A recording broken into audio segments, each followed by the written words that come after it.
Assalamualaikum warahmatullahi wabarakatuh. Apa kabar teman-teman semua? Mudah-mudahan kita masih diberikan kesehatan dan kesempatan untuk berbagi informasi. Nah, pada hari ini saya akan berbagi informasi tentang bagaimana kita bisa membuat desinfektan dan antiseptik secara mandiri. Teman-teman pasti sudah banyak melihat bagaimana situs-situs terkait tentang bagaimana kita bisa membuat desinfektan dan antiseptik. Akan tetapi perlu diingat, dalam pembuatan desinfektan dan antiseptik mandiri itu juga harus sesuai dengan kadar supaya nanti efek dari desinfektan ketika kita terapkan pada benda-benda di sekeliling kita itu berpengaruh dan berefek dengan baik.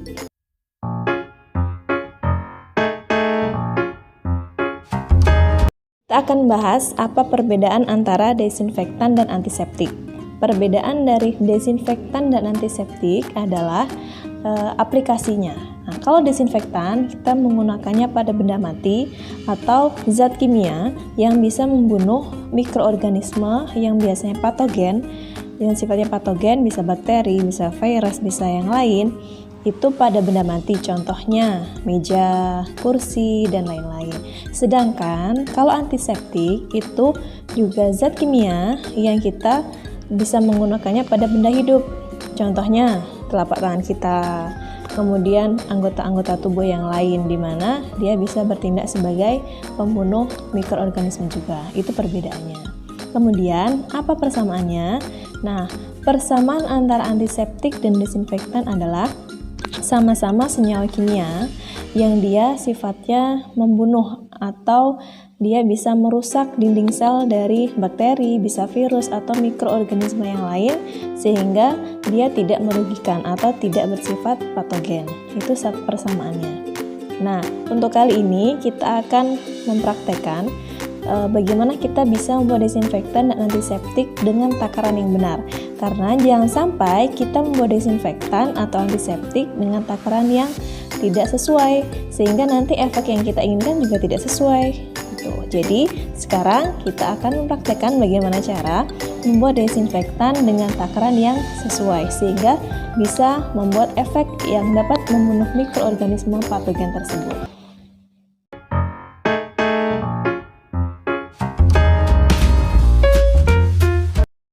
Oke teman-teman sekalian, setelah kita tahu persamaan dan perbedaan antara desinfektan dan antiseptik, di masyarakat atau di sekeliling kita banyak desinfektan dan antiseptik yang sering kita jumpai.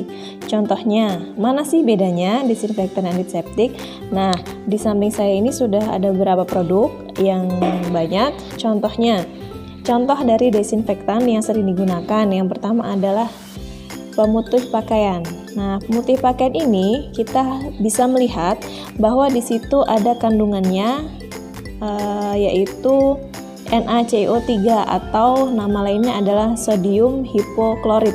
Jadi dia termasuk desinfektan dari golongan garam dengan kadarnya nanti bisa kita lihat di sini, kadarnya 5,25%. Dengan sodium hipoklorit kadar 5,25%, dia bisa bertindak sebagai desinfektan biasanya kita pakai di baju. Kemudian ada pembersih lantai Wipol. Ini kandungannya pin oil atau minyak pinus. Ini juga bisa bertindak sebagai desinfektan. Kemudian ada juga pembersih lantai SOS atau Soklin atau yang lain, itu juga bisa bertindak sebagai antibakterial. Antibakterial di sini sama dengan desinfektan. Kenapa? Karena dia juga senyawa kimia yang kita gunakan pada benda mati seperti di lantai. Kemudian, apa sih contoh dari antiseptik yang sering kita gunakan? Ini sering digunakan alkohol 70% untuk pembersih luka. Nah, untuk luka-luka. Di sini ada tulisan antiseptik dan desinfektan. Jadi alkohol ini tergantung kita pemakaian.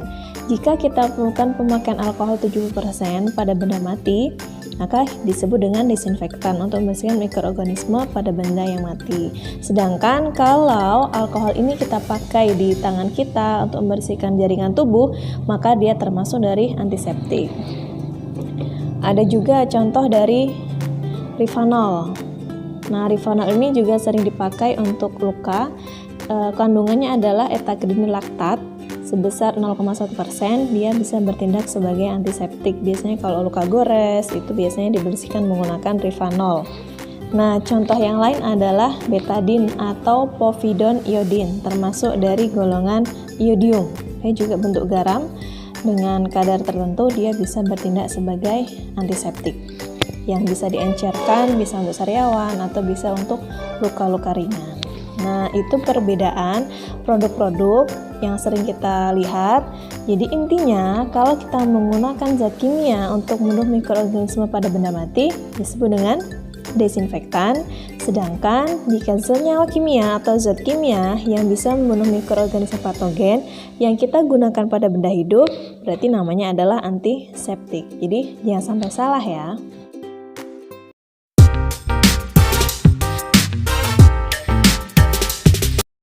Oke, baiklah teman-teman sekalian, sebelum kita mempraktekkan bagaimana cara pembuatan desinfektan secara mandiri, kita harus mempersiapkan alat perlindungan diri dulu berupa masker dan sarung tangan. Itu akan lebih baik.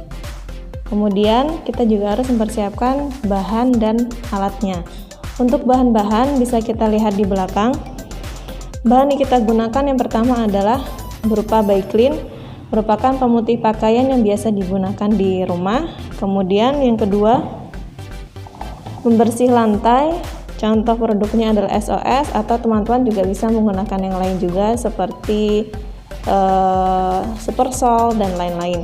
Kemudian ada Wipol, pembersih karbol, dia kandungannya pin oil juga yang dia bisa bersifat sebagai desinfektan. Kemudian kita juga bisa menggunakan saklin lantai supaya nanti ketika dalam pembuatan akan lebih harum baunya. Tidak harus semuanya, tapi nanti kita akan membuat berbagai macam dari campuran yang bisa kita gunakan sebagai desinfektan alami. Kemudian peralatan yang kita gunakan, kita menyediakan beberapa gayung. Nah, gayung terserah ya teman-teman nanti di rumah gayungnya ada apa saja, karena yang mudah kita pakai adalah gayung. Kemudian juga jangan lupa mempersiapkan air beberapa liter air, nanti bisa kita ukur berapakah jumlah yang harus ditakar.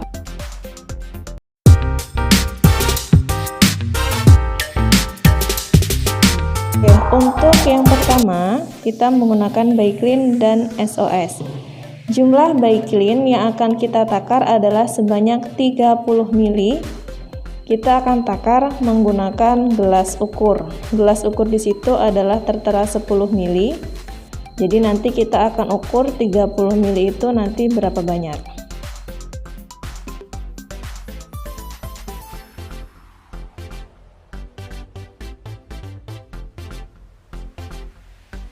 Kemudian kita akan menyesuaikan berapakah tutup botol jumlah Baiklin 30 ml. Full ya teman-teman, full. 1 2 3 4 Oke, 5 tutup botol. Jadi 30 ml Baiklin. Jika teman-teman di rumah tidak punya alat gelas ukur, bisa menggunakan 5 tutup botol Baiklin ukuran sedang. Oke, sekarang apabila di rumah kita tidak punya tutup botol atau tutup Baiklin, menggunakan Baiklin yang dia isi ulang, kita bisa menggunakan sendok. Akan kita ukur berapakah jumlahnya. Oke, teman-teman, akan kita ukur menggunakan sendok. Full ya teman-teman. Lagi. Oke, 1 2 3 4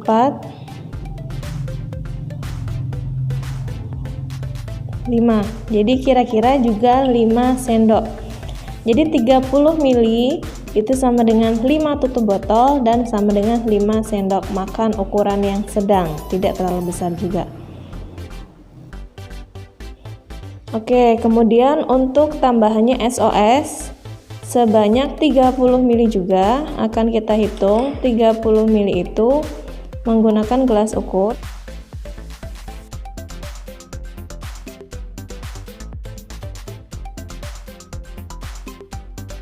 Nah, untuk SOS-nya juga akan kita sesuaikan dengan tutup botol. Berapakah tutup botol jika teman-teman di rumah tidak punya gelas ukur? 1 tutup botol, selanjutnya setengah. Nah, di situ kita bisa lihat jumlah SOS jika teman-teman menggunakan tutup botol SOS sebanyak 1,5 tutup botol. Nah, kemudian dari SOS tersebut, jika teman-teman menggunakan SOS-nya isi ulang, kita bisa pakai sendok. Nah, berapakah sendoknya? 1, 2, 3, 4, 5. Jadi sama teman-teman ya. Jika kalian menggunakan sendok, berarti 5 sendok Baiklin dan 5 sendok SOS. Di situ sudah terkandung sebanyak 30 ml. Ya teman-teman, kita sekarang akan mengukur 1 liter air. 1 liter air itu setara dengan berapakah gayung?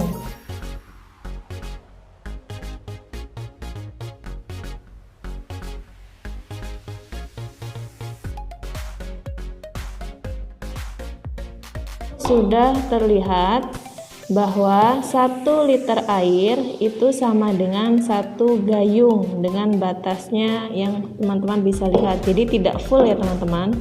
Usahakan liternya menuju ketepatan. Jadi 1 gayung dengan jarak seperti yang sudah teman-teman lihat. Jadi teman-teman, kita sudah punya 3, bahan aktifnya ada 2, yaitu Baiklin 30 ml dan SOS 30 ml serta air 1 liter. Kemudian akan kita encerkan. Baiklin kita campurkan dengan SOS. Kemudian kita aduk. Nah, langsung kita campur dengan air atau pengenceran dengan air 1 liter.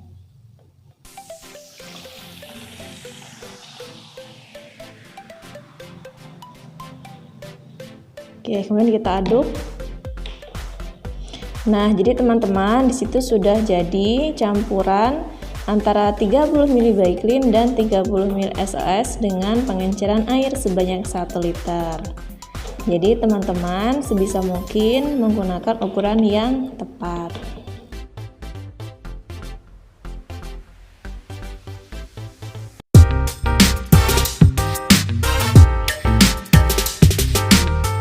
Selanjutnya kita menggunakan yang kedua, Baiklin dan Wipol. Tadi kita sudah mengukur Baiklin 30 ml setara dengan 5 tutup botol. Maka langsung saja kita akan mengukur 5 tutup botol Baiklin, kita masukkan ke dalam gayung yang pertama. Untuk Baiklin 5 tutup botol seperti yang tadi. 2, 3, tidak terlalu full.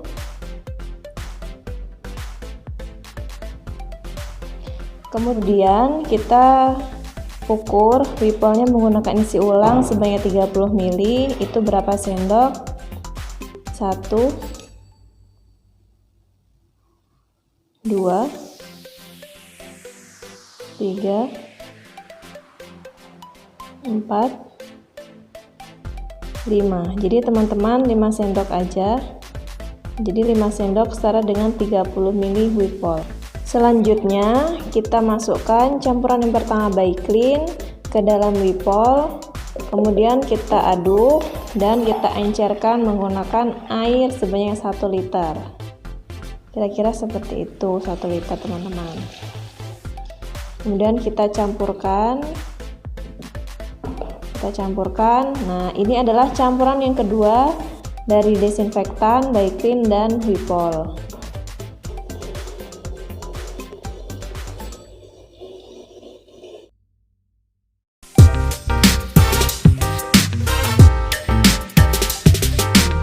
Ketiga, kita menggunakan campuran Baiklin dan Soklin lantai.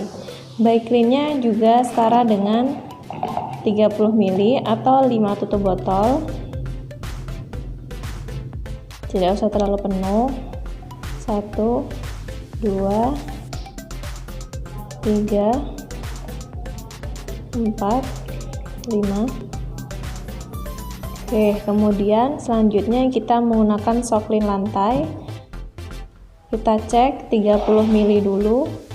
30 ml itu berapa tutup botol? Kita masukkan ke dalam gelas ukur.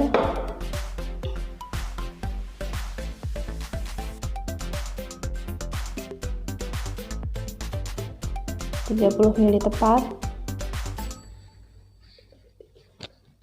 Oke, kita akan melihat berapakah 30 ml. Satu tutup botol.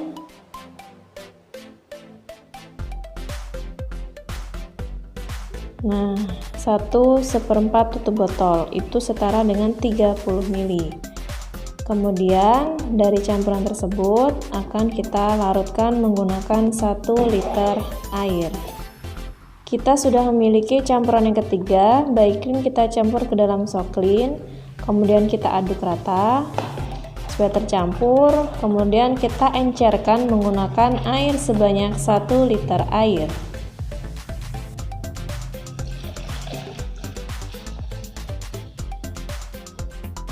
Oke, disitu warnanya lebih cerah dan lebih wangi ya teman-teman. Jadi nanti teman-teman bisa menggunakan campuran yang ketiga, yang kedua, ataupun yang pertama.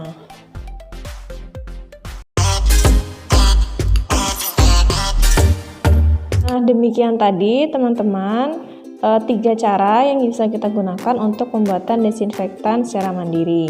Selanjutnya kita juga akan membuat secara mandiri dan praktis cara pembuatan antiseptik secara mandiri menggunakan 2 bahan.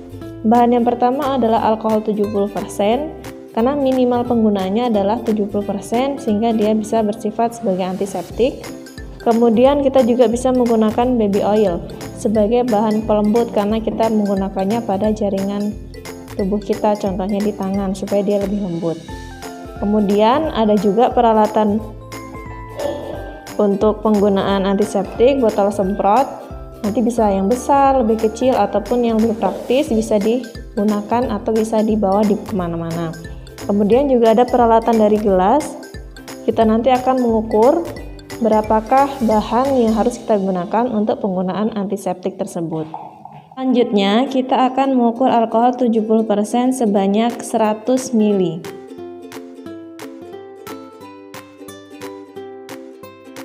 Kita campur dengan 10 ml baby oil.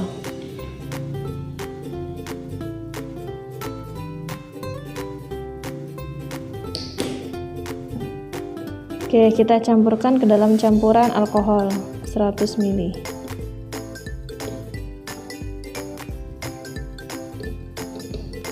Kita tutup dengan rapat, kemudian kita kocok-kocok supaya dia bisa tercampur rata. Oke.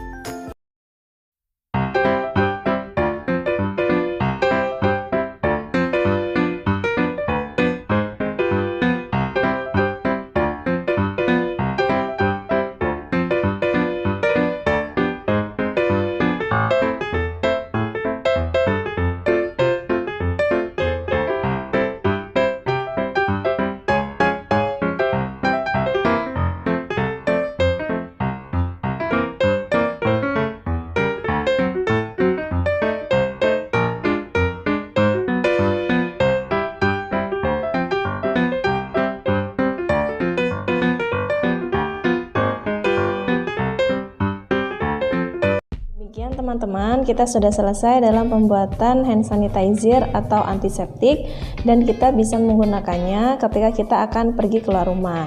Jika di dalam rumah akan lebih baik jika kita menggunakan air yang mengalir dan menggunakan sabun dengan tata cara cuci tangan yang benar. Nah, untuk tata cara cuci tangan yang benar kita akan praktekkan pada materi atau tema selanjutnya. Untuk sekarang, teman-teman sudah selesai dalam pembuatan desinfektan dan antiseptik secara mandiri. Untuk selanjutnya, tunggu di channel kami selanjutnya. Dan terima kasih sudah menonton, mudah-mudahan bermanfaat untuk teman-teman sekalian. Wassalamualaikum warahmatullahi wabarakatuh and bye-bye.